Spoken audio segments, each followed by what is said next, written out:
Hello, welcome to the most recent episode of the Epic Vibe Show with Dr. Vibe, and that is me, Dr. Steven Schwartz, aka Dr. Vibe, and we are ready to have another show. And you know what? My special guest here today is the one and only Micah from Hawaii, from Kauai, the island of Kauai in Hawaii, and we got a message on there about announcing the show, and I was just saying that we were going to start on Hawaiian time. So 7 o'clock ish, right? 7 o'clock ish. It's 7 o'clock island ish. time. Yeah, on island time. Yeah. So perfect. That's where we are. I'm glad you're here. And think about it was the traffic and adjusting and acclimating to the traffic and the urban sprawl that got me here when we can make it happen. Glad I tried to use the Jedi Force like we talked about to make all the lights green and just flow through. And I actually would have been here at exactly at 7 like we said, but he took a wrong turn. We had to move back around, so that was just kind of the funny, unexpected. Yeah, leave it to the Lyft driver, right? Well, do you know what one of my I always talk about, I have a couple core pillars of core doctrines. Did I ever share with you what those are? I don't think so. So one of them is that I don't wait in lines, and the other one is that I don't sit in traffic. And I had this, there's a whole story around it, but basically I was in Sedona many years ago, and I was having lunch with a dear friend of mine and his wife, who's also a dear friend of mine, and I said, is there any traffic going back to Phoenix? And she's Australian, and she was like, do you want there to be traffic going back? And I was like, no. She's like, well then, that's the reality you create for yourself. And from that moment, I said, you know what? I choose not to exist in traffic. And I ended up moving to San Diego, and there was traffic there, but I never sat in it. And listen, I had traffic, but then when I moved to LA, this is like the traffic capital of the world, right? And I remember saying to myself, like, am I going to abandon the doctrine? I'm like, no, it's a doctrine. And so it is. And I definitely sit in some traffic in LA. I'm not going to lie. It's LA. That being said, I actually feel really good about my ability to kind of navigate traffic. But you know what also I feel is, if everything is in this 3D matrix that we live in, and we can control it in a space of magic, which is a topic we're going to talk about here today, because we both have a lot of magical stories to share about both of our technologies. There's so much magic in the world if you look for it too, right? Exactly. And I think about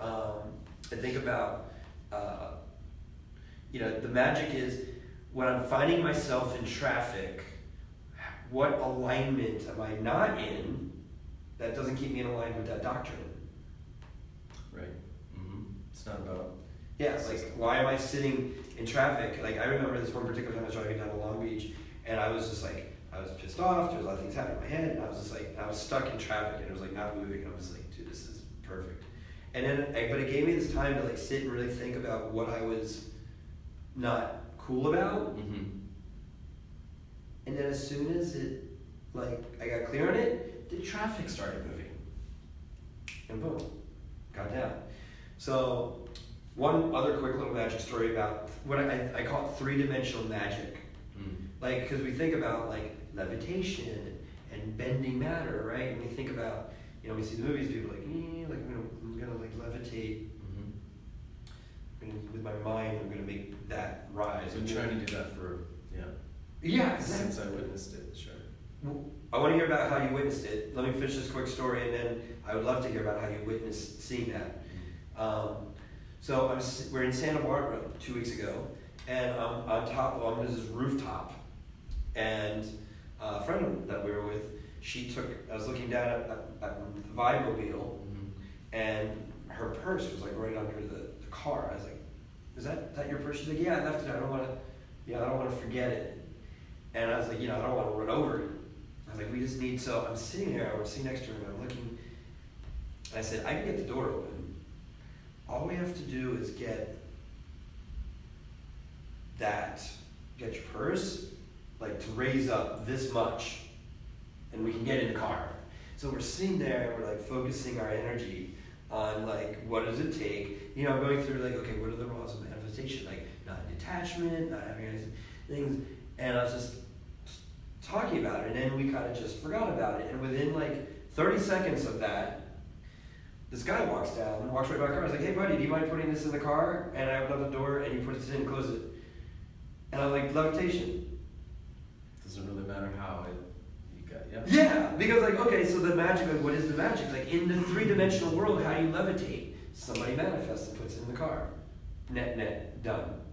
Which is, it's kind of a foundation, whether you want to look at it from this side of the law of attraction, or just understanding mechanics of manifestation in 3D is that when you let go of how something gets to that place, then it leaves more room for the universe to allow whatever to manifest that person to pick it up. Exactly. Yeah. So. I think the same thing. So before we get too far into these conversations, because this is an hour show, I think that Mike and I could probably have We do.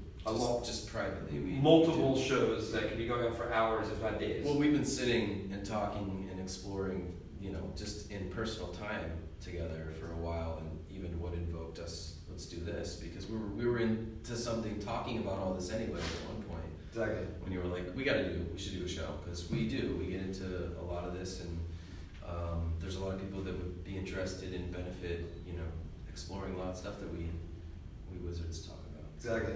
So why don't you just give a little background of who you are and what you're all about, and go from there. It's probably a great place to start. Well, I'm on this episode, Epic Vibe Show. The Epic Vibe Show, and I want to say, you know, I did just get, you know, the sound bed first before we talk about that. Vibe. And the vibe has been, I'm on a tour now, so I'm treating and seeing patients right now, and so it's been really NMRT. Really magical to witness patients that I've worked with for years that get to experience it with this, and it's just it's a new paradigm for them, even in how they can receive it. Some of my patients I haven't seen them. Sometimes one of my close friends, I haven't seen him for 2 years, and we've been doing work more consistently in the last couple tours, but he's a bigger guy. He's taller, he's a basketball player, and so that's more mass and more matter to take care of, and more memory storage, and so he's and more work on your hands. Exactly.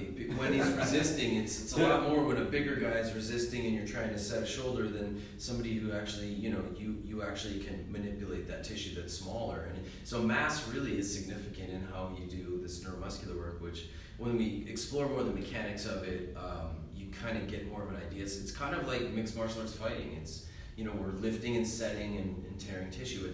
It's been... just describe, what does NMRT stand for? Neuromuscular release therapy. Okay. And tell us a little bit about where that came from. I just want to say kudos. Okay. It's been really cool. Oh, you've been working on it? And the protocol that we programmed for the series, I'm working. How is that? It's been good. I'm refining and exploring other tracks and kind of interlacing them into sections to see how they work. But it's been significant, and I already have 2 patients that want vibes already. So awesome. Thank you. We'll touch base about that. Yeah, they're very serious about it, and one of them is.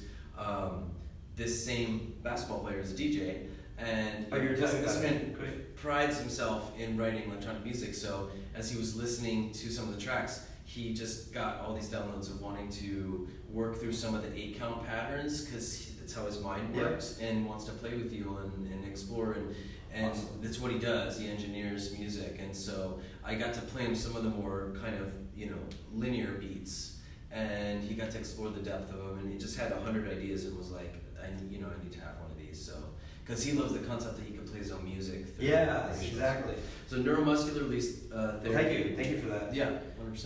Yeah. It was significant, and since we've seen each other a couple days, it's been able to put it into practical application, and it's been neat to, you know, I'm always kind of studying and seeing the interface, and that dynamic stimulus release of pain and pleasure is really working. And the sound is really effective in a disarming way, in a non-threatening way, to get the body to relax and harmonize into dealing with pain and trauma, which is what we're all storing. So neuromuscular release therapy is the name that I've come up with for this work. I would say I'm the present day facilitator, but I can't really take credit for the creation of it, just like I imagine the first rishis that channeled the foundations of the yogic system, when discovering how magical and divine it was and how it reflected the engineering of the body in such a sacred way, could just revel in how magical it was and practice it, and really couldn't take ownership for what it was, because, to be honest with you, I mean, it's so intricately,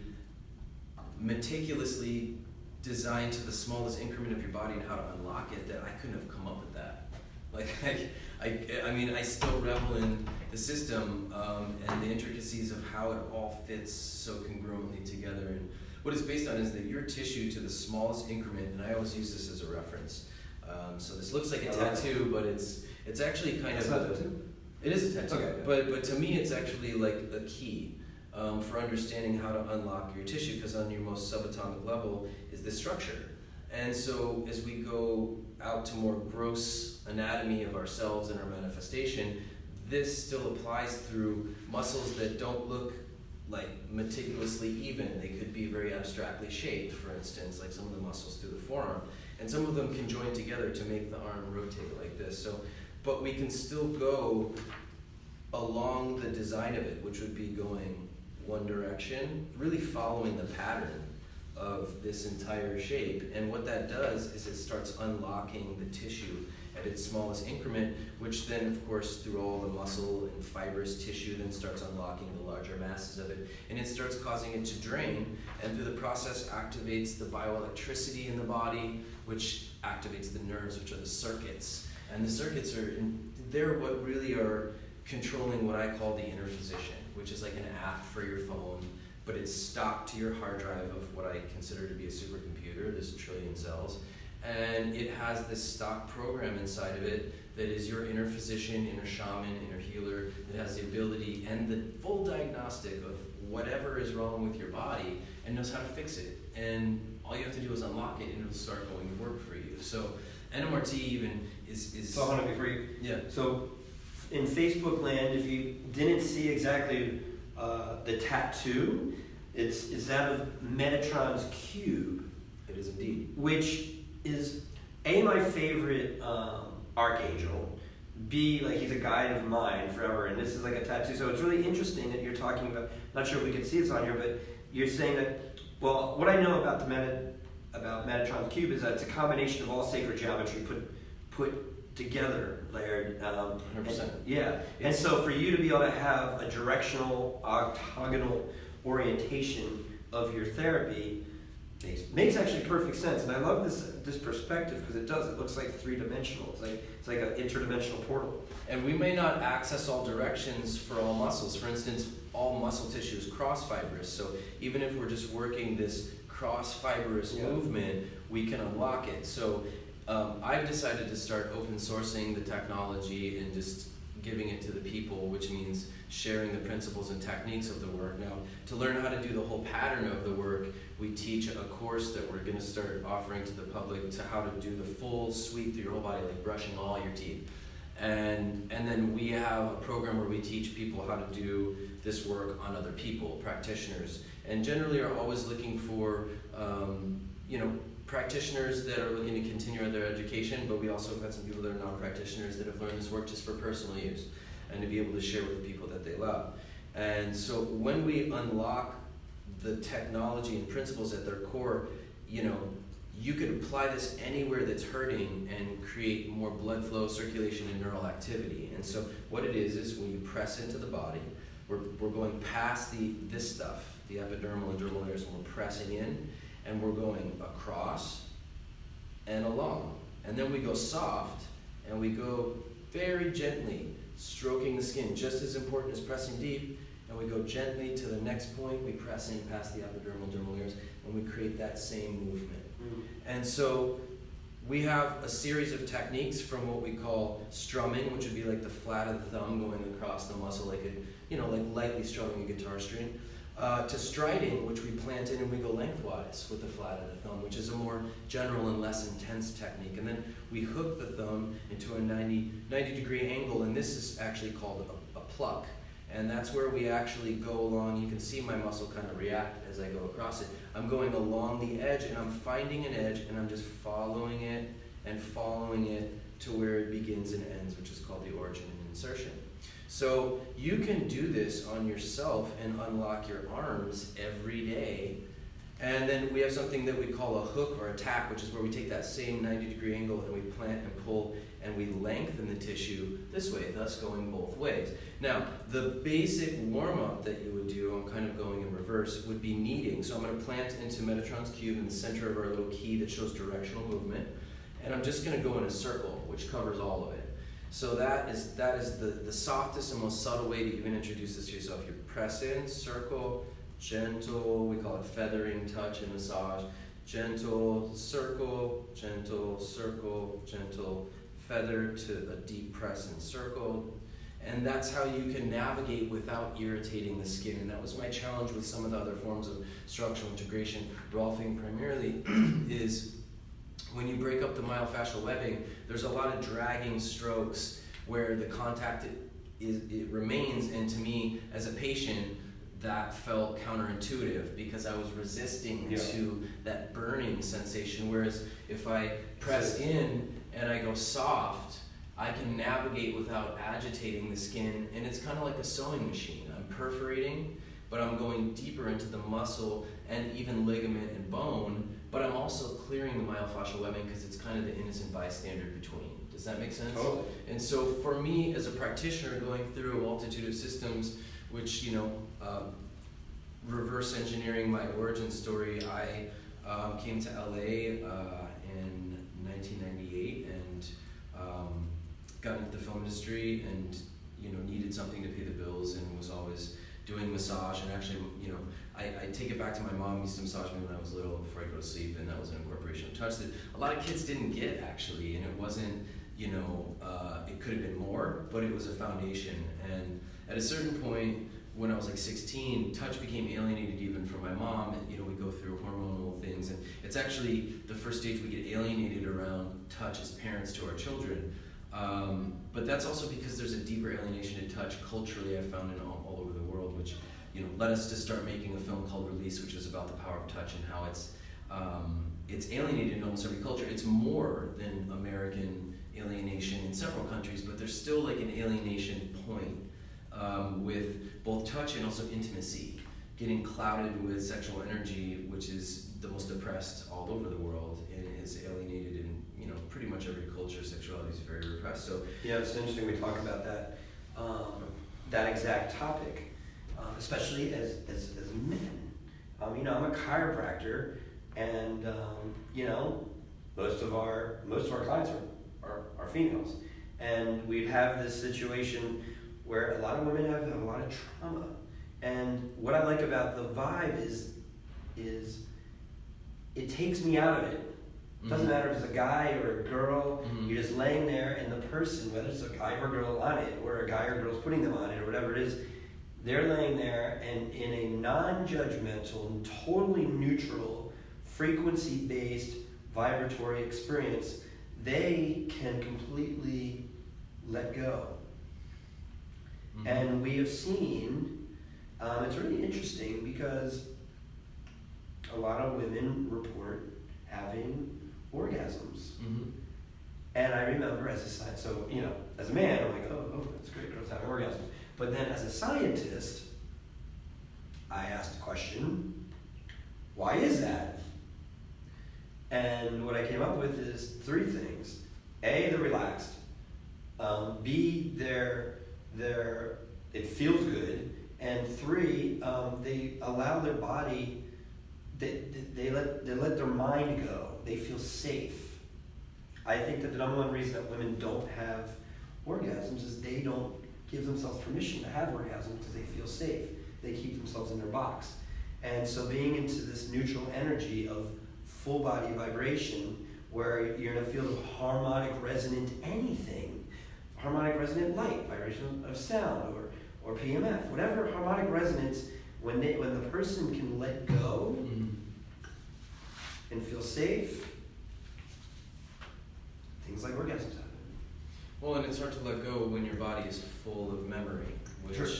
which it is constantly recording memory chemically. It's logging data and code is the way that I really, I am against the transhumanistic movement, and we've spoken about, my own theories about how more youthful generations are flooded with dopamine and have been raised in that. And myself and you grew up in a time where our neocortex, our brain was formed where we didn't have that level of dopamine intensity, and real life had to engage us. And so when you're conditioned to that level of dopamine intensity, real life will never stimulate that as much for you. And so it starts compromising you from feeling comfortable in real life because your brain wants that dopamine insurgence. So it's, addressing the aspect of codependency, and it's really interesting to see how stuck into this transhumanistic movement we are, but I still love the reference because this is a supercomputer and it has a hard drive, and there are a lot of things we can correlate, and because the transhumanistic movement is so understood by people now, it's so accepted, it's amazing how people understand what code even is that don't know even how to write code. They understand the aspects of it because everyone's learning more about this digital interface we're so getting indoctrinated into. So it's a great metaphor to teach from because it's understandable. And so see, I don't even think it's even a metaphor. I think it's like real. I think it's not even. I think like when we think about these metaphors, it's like here's like a story that people can relate to. It's not a story. It's real. Like it's a code. It's a programming. It's a computer hardwiring. It's like who makes computers? So we make computers. That's it. And the lungs are constantly inhaling and exhaling, which is an action, and every action produces chemical memory. So acetylcholine is primary for movement, right? Yeah. But neurochemicals for involuntary movements in the muscles are also recording constantly. So generally, as our body accumulates trauma, being picked on when you were 6 years old, your mom and daddy issues, the trauma from your birth, and I want to flip the script because you addressed women being traumatized at this age. Yes, 3/4 of the world's women have been physically or sexually abused. It's a disturbing statistic. It's like 75% around. But I also want to address what's super desensitized globally, but in this country a lot, and it's getting more awareness, but it's still kind of taboo, is the fact that a majority of the male populace on the planet has had their genitals mutilated because circumcision is a mutilation. And as somebody who's had that done to me and had to go through the trauma process of deconstructing and releasing that, and then witnessing how that affects the feminine, because if you alter one sex, you alter sex for the sexes. So the world's women have not been activated or honored properly because the masculine is deeply traumatized and is in a very warped and convoluted understanding of what it is to be the masculine and embody what it is to be more deeply connected to sensitivity and presence. And there's originally circumcision was done to create more of a will for the men towards the king or the kingdom, or the religion, organized religion directing the will of men, and to make them more subservient. But it also made them more aggressive, and it desensitized them because when the lingam or the penis is circumcised, you use 4 of your 5 pleasure centers, 4 of your 5. And they've been doing studies where it's not only size, but length and girth, and it's like cutting the leaves off of a baby bud flower. It's not going to grow the same. It doesn't have the things that absorb sunlight and chlorophyll. So I believe that a lot of the insecurity and the shame towards men is because this thing has been altered in a way that is compromised, and they're desensitized and in this amnesia, and it's also disregarded. And so that impact on the feminine in our culture is really something that's source-based. If the women are being abused or dishonored by the masculine, and we look at the root traumas that affect people's psyches and their personalities and how they form, I mean, we're looking at a core disturbance in the field that I personally have gone through, and I may have dealt with it and released it and found a way to even get sensitivity back in myself, both psychological and physically. But another person might become, a very traumatized man that doesn't handle rejection well, and when he's turned down for a date, goes and assaults a woman because he feels rejected. And that's a very scary component about the masculines, men that don't understand how to be rejected. And so again, all these components stem back to root traumas, which brings us back around to what does neuromuscular therapy do? Neuromuscular release therapy accesses the circuitry in the nervous system to drain this stuff in large amounts that accumulates and affects your personality and your psychology. And despite what you spiritually learn or the number of retreats you go to or ayahuasca ceremonies you do, if you're holding the trauma of being picked on when you were 6 years old in your chest and in the levators and scalenes and neck muscles here, you can't escape that. You're going to return to some element that's triggering and affecting how you listen, how you learn, how you love, everything that you do. And so what's neat about the work is we can treat one side of your body and have you compare it to the other, and we call this process differentiation. And it's very powerful to witness your arm feeling light and clean and free, and the side we didn't touch feels sluggish and heavy and achy, and we didn't touch that. And that's been your normal, and now you have a reference point for freedom, and there's no going back from that. And so in the first series we have to educate the mind and show it one eye at a time, one side of the neck at a time, one arm at a time, one shoulder at a time. Whoa, this is working different. And then the mind continues to go along with the process. The body already knows that it needs it. The cellular matrix is intelligent, and I look at NMRT, the first series we do is kind of like, I used to say it was like uploading Adobe Photoshop, and then you can go on their computer and make cool stuff with Adobe Photoshop, but now it's more like, I look at it as Adobe Photoshop is stock on the hard drive, but you need like an access code or a serial number to unlock it, and then you can work within it. And the first time we do it and reintroduce it to the cellular memory of the system, because it's really orchestrated to the engineering. Just like the first time I did yoga, it was like remembering it. I wasn't learning something new. I was returning to something that was intrinsically connected to every cell in my being, and I could feel. You've done this before. What science has proven also, which was I can feel cellular DNA activation on every level from just doing it even 1 minute.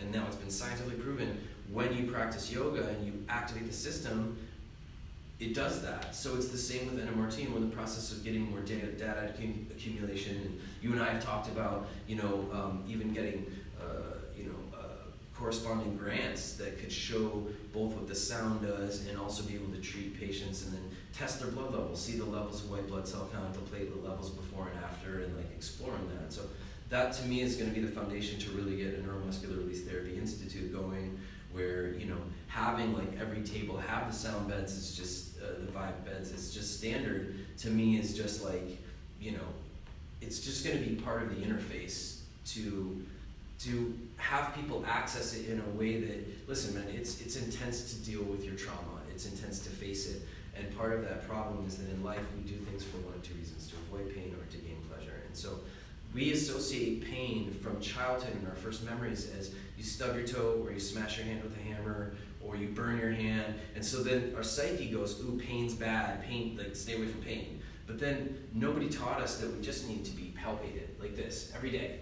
So there's a way that you can just squeeze and palpate all of your body before you go to sleep at night, just squeezing and moving it. And so it's same as those techniques, the plant and pull. You can grab your legs, plant in, go lengthwise and across, and it starts unlocking them. Oh, yeah. And so doing this every night is like brushing your teeth, which is going to unlock and activate them on a very generic level, which is cool because then you come get neuromuscular work and it's like a deep cleaning and you're more prepared for it so you can get more done in it. And so that's why I'm trying to open source the techniques and show people, because you don't go get your teeth cleaned at the dentist and then they just clean them and they show you. They're like, okay, be sure you floss both sides of the gums here, and the goal is to get the food from under the gums so it doesn't collect and create bacteria and tartar, which becomes plaque, which we have to scrape off later. And so they do this in the attempt for you to learn to maintenance your teeth so that when you come back again, you're feeling good about your cleaning, not like, oh God, what's this going to be like? It's really painful. My gums don't feel good and I haven't been, so do we actually have the discipline to brush twice a day and floss twice a day? That's another story for people. And Yogi Bhajan said that. I love getting to my toothbrush when I can. Yeah. But sometimes, it's a challenge. Especially if you work late, doing one of my favorite running things. late and I've been inspired by people in my life that are more proactively, they just love brushing their teeth. You know what I mean? And have you tried the new? Have you tried like the charcoal toothpaste? I have, and I have a a separate project called Shamanic Earth, which is a line of like these organic, beauty products I had to create because I didn't like the toothpaste that were out there. Yeah. And I didn't like the shampoos, and I've been on a kick of regenerating the ecosystem of the scalp, because all the shampoos I found, I didn't like it. They made my hair feel like wiry and there's like a dead, weird feel to it, right? and then they would be super dry, and then my scalp would produce excess oil, and I would have to keep washing my hair. I just felt stuck in the cycle, and so then I learned about the magic of earth salts, and sodium bicarbonate is one of the best. So baking soda, like 8 ounces of baking soda in like 16 ounces of water, and if you put a little essential oils in there and you shake that up and you wet your hair, you wash it with it, scrub your scalp. When you rinse that stuff off, you're gonna feel something very different, which is your hair will have all of its natural oils, but all the dirt will be gone. And what that does is it causes your scalp to not have to feel that it has to produce an excess of oil now, which then floods your scalp and you have to go through this oily hair process. So it takes about 1.5 weeks to 2 weeks to get your ecosystem to replenish itself. That's interesting. So we started doing that. Oh, bro, it's amazing. So then, Because see, I have this like little hair thinning back here, and I'm thinking like, what? I need to work on regenerating that. I bet. Well, I'm sure. I know it can be done, and I'm just wondering what protocol. I mean, it's funny because I work with light, so like, oh, red light. I mean, I'll drop the easiest, simplest one because you produce it every day. That is the secret. The ecosystem sounds pretty good to me. That's a great one, but I'm saying something topically if you really want to regenerate it, and I'm going to state this off of some very luxuriously dense and rich haired men that were in their 50s, 60s, and 70s. And their secret is not really a secret because the beauty industry uses proponents of this from animals in all your hair products. But your urine is the most magical thing for your hair and scalp. Mm-hmm. I mean, among other things, uropathy saved my life. So I'm an advocate of urine because I had MRSA staph and I had sores all over my body, including this massive hole along my spine where you could see into like the bone in the vertebrae. So before we jump off into urine therapy, actually, I feel like I really want to kind of set up where we are with Micah from the beginning. So last week I had my dear friend Heidi Jimenez, who was my first. She's OG. She bought a sound lounge from me before I was even manufacturing them in San Diego when I was living in Colorado. My original company that I used to sell for, Next Neuro, she bought one of them. So she was integral in me coming out here and even being in California. This predated me. So she was on last week, so she was OG. You're like another level of OG because when I was transitioning out of my other company, and I was in this very intermediary, early stages, like literally in the waning weeks. I think it was still August when I met you, end of August. I was invited by one of our dear mutual friends, Benzin, to come, and he was getting a session from you. Bless Ben. There was a divine light. You guys showed up in the middle of the night with the sound table and set it up so that Ben could be the first one that we experimented with neuromuscular release therapy and. Interesting about that was, I was kind of down and out. I mean, I didn't have anything really going on, and I think Ben picked up the phone, and for whatever reason we were talking, and I'm like, he's like, I'm in Venice, or I'm going to Venice or something, and he's like, there's this guy that develops this technique, NMRT, have you ever heard of it? And I was like, no. He's like, you should come with me. And I said, you think I should bring, and they were called sound lounges, that was my other company. He's like, should I bring a sound? He's like, oh yeah, bring the sound lounge, we'll see. And no real expectations, because my life had no real expectations at that moment. But we went there, and you started coming in, basically having a conversation like this. Once Micah gets started, it's like the floodgates from the divine just start. It just starts coming in. Yeah, it just starts coming in. If it's supposed to come through, it's always invoked by the person in the field, and sometimes it's exactly. Sometimes it's quiet dreams. Yeah.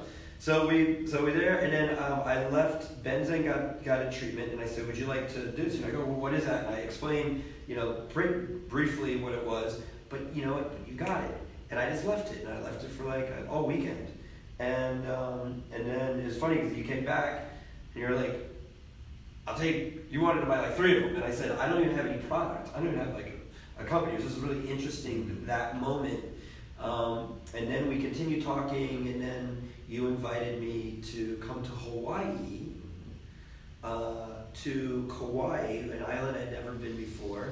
And the magic of Hawaii with me is all of my music, my first real major activation of like a major discipline to me was Hawaiian huna. Do you know that? Ever do that? Anyhow, that's all of my music has Hawaiian huna symbols embedded in it. And Kabbalah symbols embedded in the music. And so whenever I get called to the island, it's always a blessing. And it doesn't happen all the time for me. And this was a very special meeting. And I ended up literally taking these demos that I had, taking them on the airplane. I found like a $200 round trip ticket. That was like all the money I think I had at the time. And then my friend JJ called, and he was just got back from Burning Man. He was like, "What are you doing?" I was like, "I'm going to Hawaii." He's like, "You should come with me." And he took the other one. And we came to Hawaii, went to the Aloha Yoga and Music Festival. And actually that was Anya who texted that about, she's like, classic. And I was like, "Oh, we're going to be on island time here today." So Anya, if you're watching this, aloha. And I represented for the island. You represented for the island, and I also got to meet my lovely girlfriend, Brielle, at the time, who we all connected. It was a very spiritual, divine connection that happened there. And since then, you've been on your path, I've been on my path, and now it's starting to come together. And I feel like there's a lot of what I call loops that are being closed. Like we did these pre-sales, and everybody got their pre-sales except there was like a friend of mine from New Jersey who I went to high school with. It took her a couple months to finally pay off the balance, but she closed the loop on the pre-sales. And so now all the pre-sales are done. Boom, New Jersey's anchored. You had one of these early meetings with me, and I didn't have any product to sell you, even if you wanted 100 of them. Yeah. And there's nothing I could do. And so you ended up working it out on your own timeline. And I think that's really beautiful and perfect. And I'm really honored to have you as part of the Vibe Tribe. But I also feel that with all these things, I also would love to share a great story to maybe set up about the urine therapy. So, I actually have never drank my own urine. I'm not opposed to it. I haven't I've heard about it, I've done some research about it, but it's not something that I'm really running to do, and I feel like when it comes, it'll be the right time. It'll be in the right situation, in the right context. That's what I used to tell myself. And I feel, well, let's put it this way, it was the same with getting a colonic. A lot of people are telling you about colonics, Right. and you're like, "Oh, there's like, it's amazing, you just colonics." And then a dear friend of mine who was a practicing naturopathic doctor at my very first private practice when I was in Colorado, she was like, "All I want to do is open up a hydrocolon therapy center." And I said, "When you do, I will get a colonic." And a couple years later, she opened up and called me, and I went and I got multiple colonics from her, and it totally changed my life. And I'm a big proponent of that. I haven't yet did urine therapy, but this was a really interesting story. So we're in Hawaii. JJ comes up to me, and he's like, I think I'm allowed to say this. He's like, "Have you ever done urine therapy?" I was like, "No." And he tells me about his experience that he had with what he just did. And I said, "How was it?" And he said it was really interesting.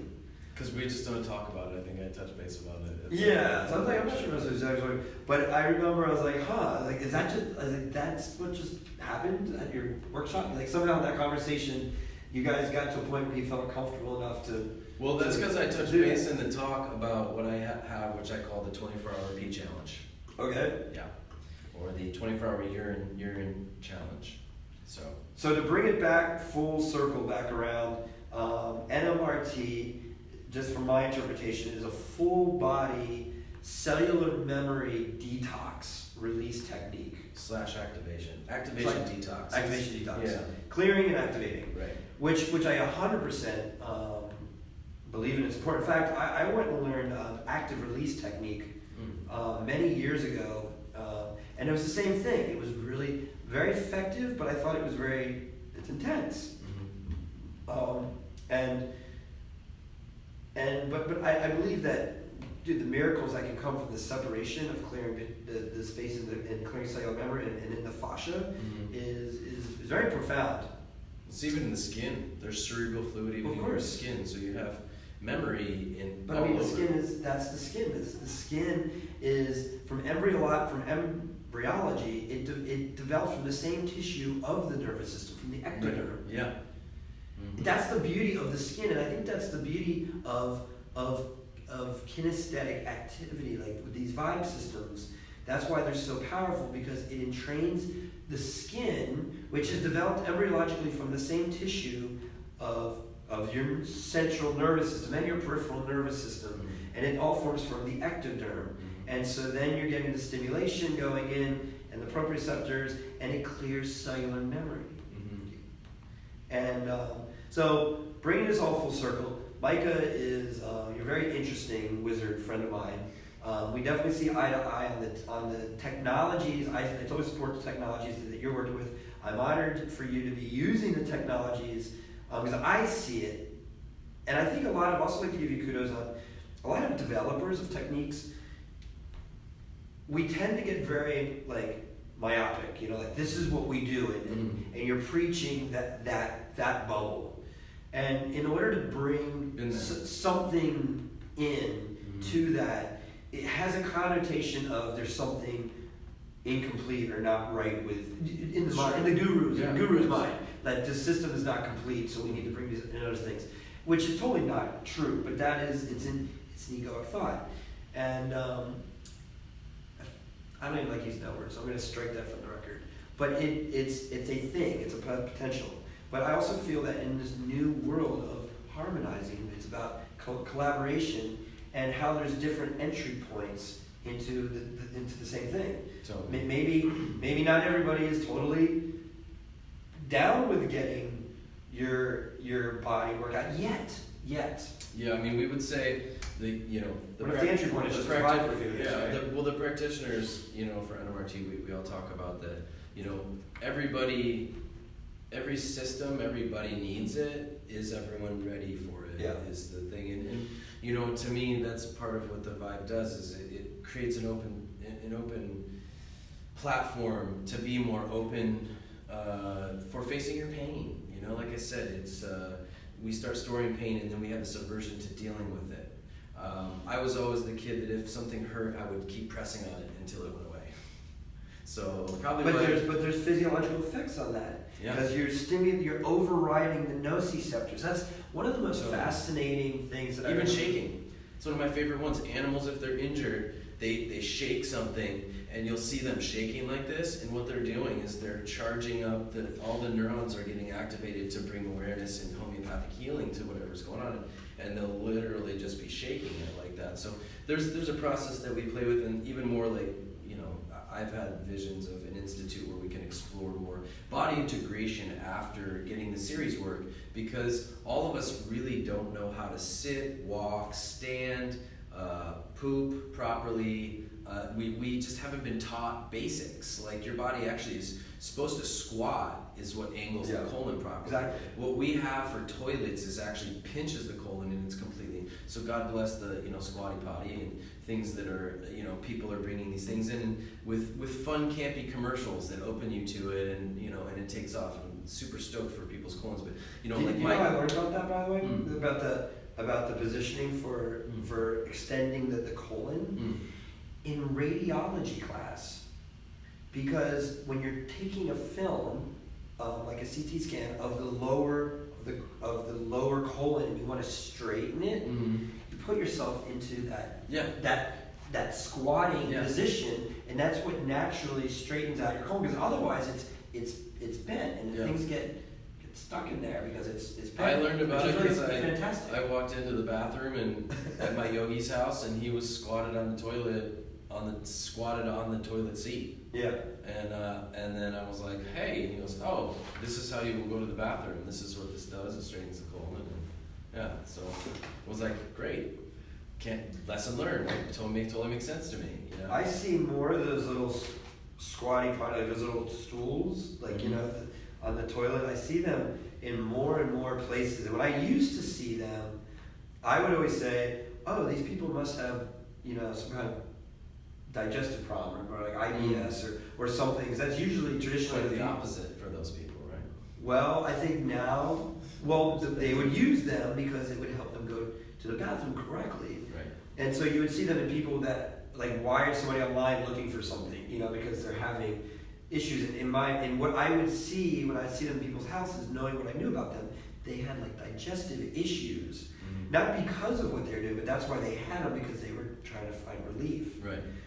Now, what I believe that I'm seeing them a lot more in people's homes, and I haven't really been inquiring about their bowel habits, but knowing what I know about the people's homes that I'm in, I suspect that they're actually more using them because for more of a preventative, more like a natural, you know. I mean, I think the whole experience is very different when you angle the colon properly, and part of you should just have some intuitive internal recognition of like, duh, this is right. I mean, that's to me, that's kind of a lot of my waves of reflection through going through ancient sciences, or what I call divine origin sciences, is that they just make sense, and they're almost comforting to return to them, like something like a pocket or something that you sit in, that you feel, and there's a safety there. And you know, again, Yogi Bhajan, you know, I was going to say before that he says what the greatest affliction for humanity is our inability to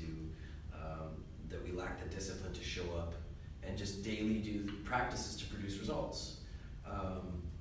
And I feel that to be, you know, very much the case. You know, and that's again why I'm challenging the public and the community to practice this neuromuscular therapy on yourself, even if you don't know the pattern, because you know the techniques and principles now to do it. It's fairly basic, and it should be somewhat intuitive to remember that you just can move any tissue lengthwise and across, and you can move it in a circle, and you can really work on any area on yourself. And that's also something interesting, is to see how alienated we are to touch ourselves. Even that phrase, touch yourself, has an implication in our society that sounds, you know, is it really the phrasing that sounds like that, or is it our perception because of our conditioning and our homogenization or oppression, and our alienation to intimacy and sexuality being very different components? And somebody said to me once, when I learned that the difference between intimacy and without sexuality and intimacy, like it changed all of my relationships with everybody. And I thought that was a really profound statement for something that we're alienated in, and I believe to keep us more disconnected and easier to control. It's easy to, you know, that's also where I believe the lack of touch conditioned in us and the alienation on touch is as well. Because if your body's designed to just be palpated every day because you release a certain allotment of neurochemicals just having a human experience every day, and you're not doing that, then that is the recipe for your body becoming a cage that's full of whatever they want to condition you with, which is very easy to do with technology now. Especially as it gets dumbed down, you get like the lack of touch, and then you just start bombarding your field with information, whatever information, you know? Yeah, and primarily we find a lot of fear. The fear is the primary conditioned neurochemical residue. Most humans are just over-adrenalized, and it's even just old chemical residues of this. And the memory from the acetylcholine, the neuropeptides from all your feelings, not to take the romanticism out of feeling, but you feel happy and sad because neuropeptides release from your brain to make you feel certain things, which is scary because your beliefs and whatever can be manipulated around your beliefs causes your feelings, which then you interpret as real and true and legitimate because you're feeling it. And that can put us into some really, you know, deep places of suffering. And and not self, as it's referred to in human design, which is a really cool astrological that's a cataloging system. That's another conversation that we've been. Well, it's a big part though. If I can make a comment about human design, I'm not sure how much we've actually. It's funny. There's how many things I repeatedly talk about on this show. I don't know really if we've talked a lot about human design, even though it's an integral part of personally my latest life incarnation that's happened since moving here in California, and then B, in this new company, everybody in my core team, we have all looked at each other's charts, and we have a different level of understanding of how we all work together and understand each other through human design. And I've actually think back, because I'm 46. I've been in practice for 20 years, just in professional practice. And my time, 16 years in Colorado, I never heard of human design. I never heard the words. I had no idea, not until I moved to San Diego. But interesting enough, I look at my practice and my life and everything that I had set up was very projector, I'm a projector, and I really don't know if I want to get into the whole human design profile, but basically, my whole life was set up to support the life of a projector. And all the things that weren't really working out for me, I can specifically look back at what was going on and how I would conduct myself in those situations, and they were all in projector violations.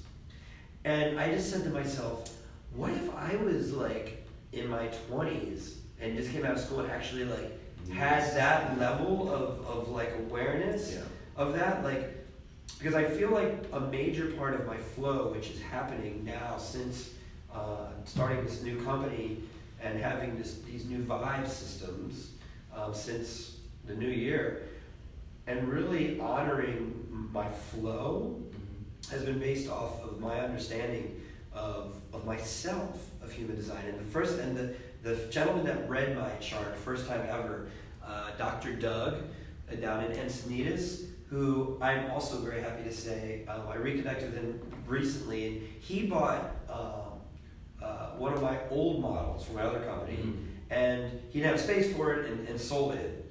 And that was it. And then we were down in San Diego, and he saw the new one, just like you, the Vibe 3.2, and was like, I want one of these, and bought one from me, like, on the spot. And so he's a Silver Surfer owner, and it's the biggest blessing that he sees the importance of this product, because he changed my life learning about human design, because I showed up as like this sniveling, just having all these problems, not really understanding where I was at the moment. And I said, how do you fix all these things? And he said the most profound thing to me. He goes, there's nothing to fix because there's nothing wrong. It's about how you relate to yourself and the world around you. And I've always remembered that since then. So Dr. Doug, if you're watching my show, very wise words, very wise man, and he's a chiropractor. And he actually, I would love to connect you to, because he does his own form of kinesiology body work, and it's more of reflex points, and but it's a full body. Wow. Like, it's basically doing what you're doing, but he's doing it through reflex and muscle testing and reflex points. But it's like full body, and now he's doing it with a vibe. Love it. Yeah. We need to have a conference. We need to have there will be a vibe conference happening at some point. I could see it. Maybe in a year. All the modalities all get to come together through this common. Well, I think we come and people, and you guys are the speakers, and here's your hour of spot, and you come and talk about your stuff, and then we have these breakout sessions, and we do amazing group, we'll have 40 or 50 vibes all plugged in, and we'll have crazy sound healings at night. And we'll be doing like subconscious reprogramming, and everybody's going to be laying on their vibes, like vibing out. And then we'll have these individual people like yourself, these wizards in your own right, doing your own things that are part of the Vibe Tribe, teaching.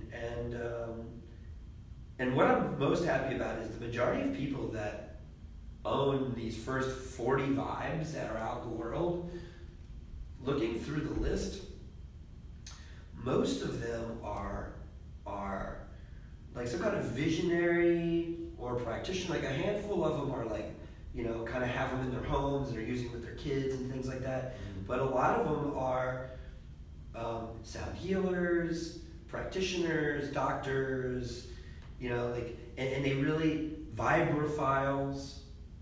So we just started a new hashtag, by the way, which I'm really, if we can debut this, hashtag vibrophile.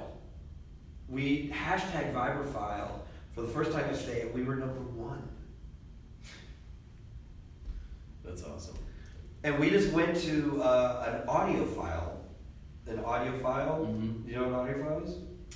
What an audio file Yeah. is? Yes. You're an audiophile. You're big, aren't you an audio? You're big like music, because you produce music as well too, right? Yeah, but I haven't, that's one of my long-term goals with building out these platforms and helping people and building the network and prosperity to really, you know, like make this larger scale is ultimately because I would love to like get my sound studio back together and start really producing music more. But you know, just it's the transition from being a DJ for a few decades. But I it's still like my passion, and I love spinning. And now it's been more directed towards ecstatic dances and things like that. So this is also a good combo because it's like DJ, neuromuscular specialist together, where I have a sound interface platform where, you know, I mean, we were one of my DJ colleagues was like, you know, wow, like you could technically do a live event and wire the tables so that someone could be doing a live session that everyone's feeling. Exactly. Yeah, so. We've been doing, so imagine this, and we've done this. In fact, I did this for my birthday 2 years ago when I first moved to Venice. We had, for my other company, before the 3.2, we were in the prototype with a practitioner. And for my birthday, we had it set up on an 8-channel mixer.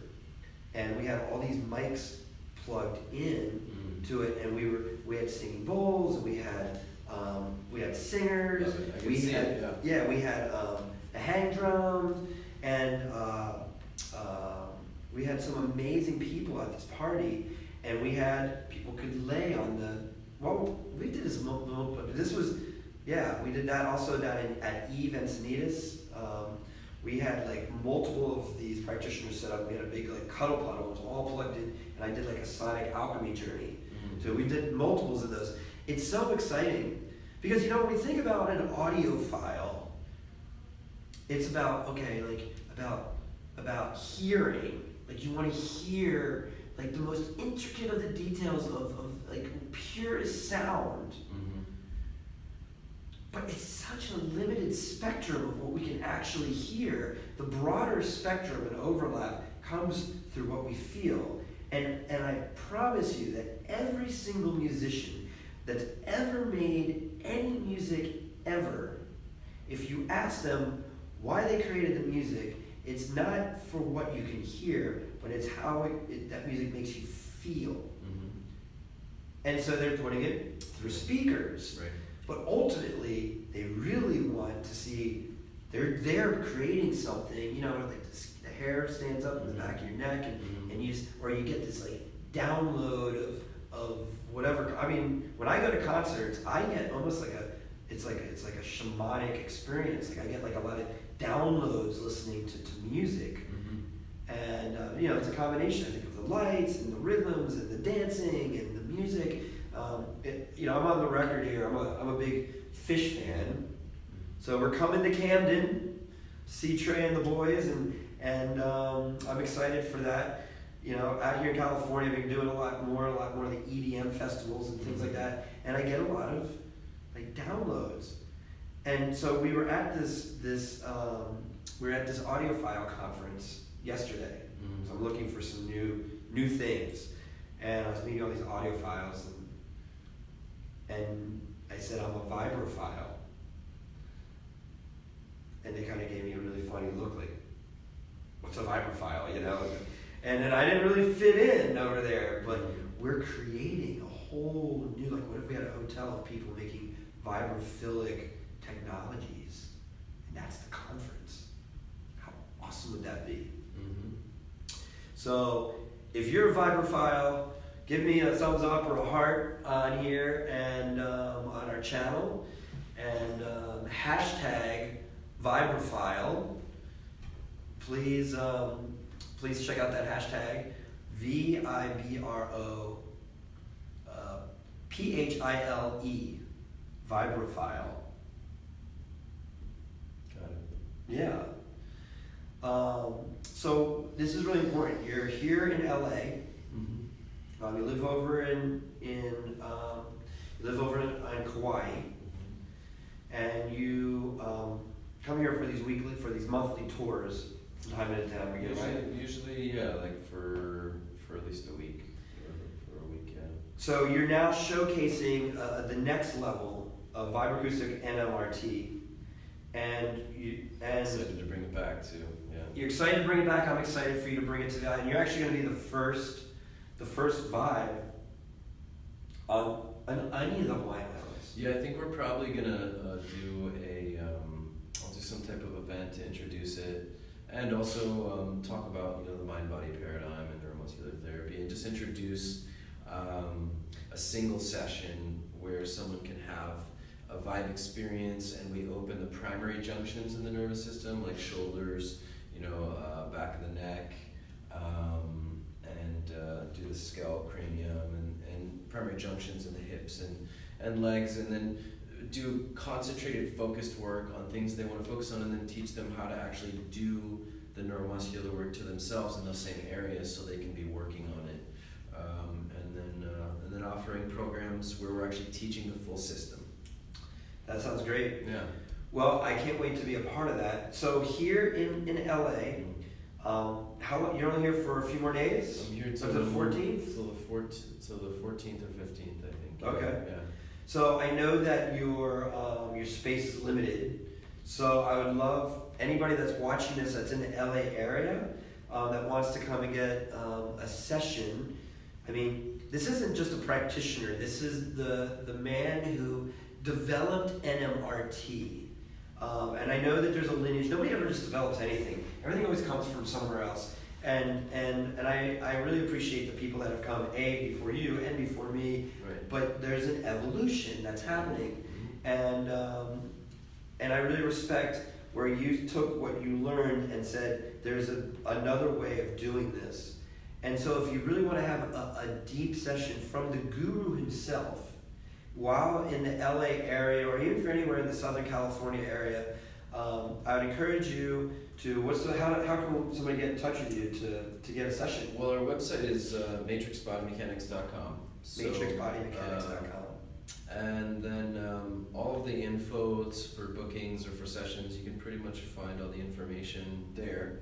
All the numbers to book and to look at the structure of how the work is set. I just wanted to speak to the origin and history of it. Yeah. In what I figured out in both Samaria and some of the more ancient civilizations, including in Egypt, and then it resurfaced in China as like a martial arts form of healing that there's really very little record of, and it wasn't carried on. It was pretty much like died with the lineages of people that practiced it. There was a form of this cross-lateral neuromuscular manipulation, and this is just kind of the round, that's come, in the format that for me is as an artist and respecter of geometry in the body and the sacred aspects of how engineering works.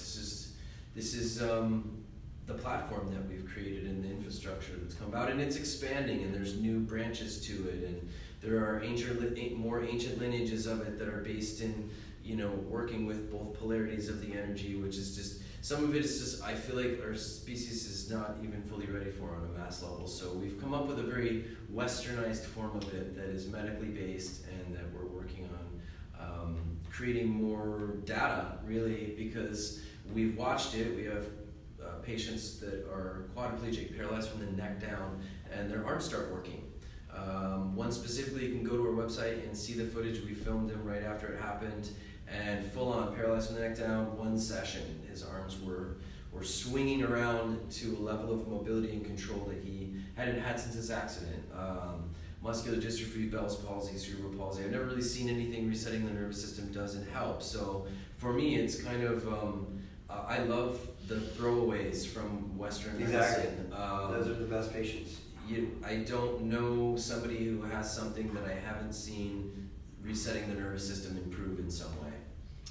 From rheumatoid arthritis, claw hands, helping this magical grandmother to be able to hold a coffee cup again, which seems, remedial, but when you can't do it, it's like a super big thing to be able to hold your own That's cup a life again. changer. So and then we'll be, I think I'm here till Friday, and I do as many session times as I can. So 8 a.m. to 8 p.m. I pretty much have session bookings throughout that, and I'm here in service to really get this system more out there. We have, like you have 40 vibes out, we have 25 practitioners in the world doing this, and they say that the 100th monkey effect is that when the 100th person learns something, it gets kind of uploaded to the data bank and of consciousness, and it was proven originally with monkeys that changed their grooming habits, and then thousands of miles away, another group of primates started doing the same thing.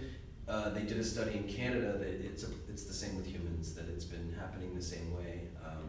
In this study, they found that the way that they're theorizing it is that when the 100th person learns something, it gets integrated into the grid. So it's an exciting time as a potential practitioner to be able to learn a work that you could be the first 100 practitioners to be practicing in the world, kind of like Rolfing 40 years ago would be the first 100 practitioners became, beacons or pillars for getting the system out and supporting its continuance. So structural integration and Rolfing created a spark for a deeper form of body work that I'm eternally grateful.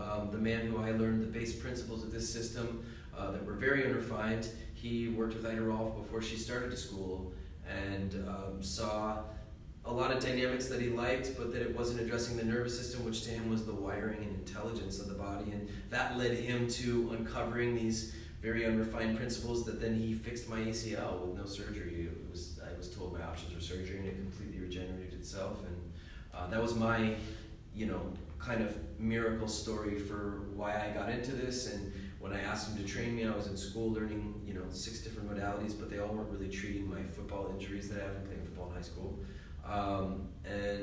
This completely healed me, and I begged him to teach me it, and he said, I don't really have a way of teaching, I'll just work on you. So for, around 10 years, I built a relationship with this man, and, we were roommates at one point, and I was always just taking notes and trying to extrapolate what he was trying to do or what wasn't refined, and then through over and over practicing it on myself and incorporating it into my massage practice at the time, this pattern started to form, and the refinement of the principles and techniques came out, and I actually was able to separate and individualize the principles of how to do this work and how to incorporate this kind of perforated sewing machine-like perforation that aerates tissue. And from there, the channels would come through individuals. I would be getting a whole sequence that would come when I was treating somebody that then I would start piecing together, and eventually wrote the manual for it for the level 1, and working on the level 2 manual, which is the core series work. And that's how it works. The first time you get it done is like instructing the body and helping it remember, and so we go asymmetrically, like I said, doing one eye at a time, have it compared to the other eye, one arm. Going through a series with this work in any format for 4 hours is something you have to really willingly choose to do and commit to, and it's a profound reflection of your ability to take accountability for what you've done to yourself and what you're carrying and your trauma. And so that in and of itself is an amazing testament to you as an individual. That's why I don't refer to people anymore really as patients. I refer to them as practitioners. Everyone is a practitioner. So I'm literally assisting you as the practitioner on the table, treating yourself. You are a practitioner. It's your power that we're giving to you. You're not dependent upon people to treat you. You're your own practitioner. You now have that title. You should earn it, as somebody who's not looking to just get fixed by other people, because that's not how it works anyways. Even with Western medicine, as much as they feel like they're doing things, they're still playing off of the homeopathic response of your own body to regenerate itself. They just have sold us on that our body's some dumb hunk of flesh that if they don't do things to save it, then it's going to fall apart, and they don't radiate it, it's not going to. So none of it makes sense, really, if you really start to learn about your body. But how many of us truly understand our body? How many of you know what your gallbladder does? Just without Googling it right now. Go ahead and put it up. Do you know what your gallbladder does? It's.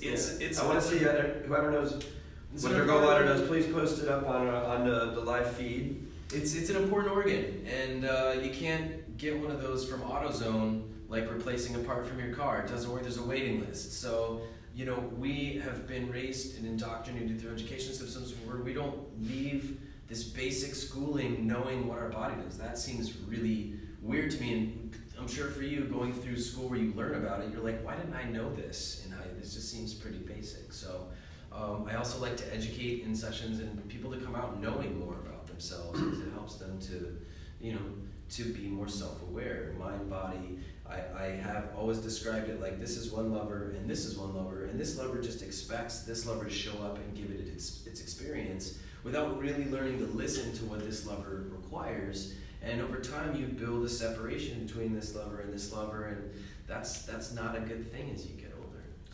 So as we can see, there's lots to talk about here. We're gonna have you back for another episode. Yeah.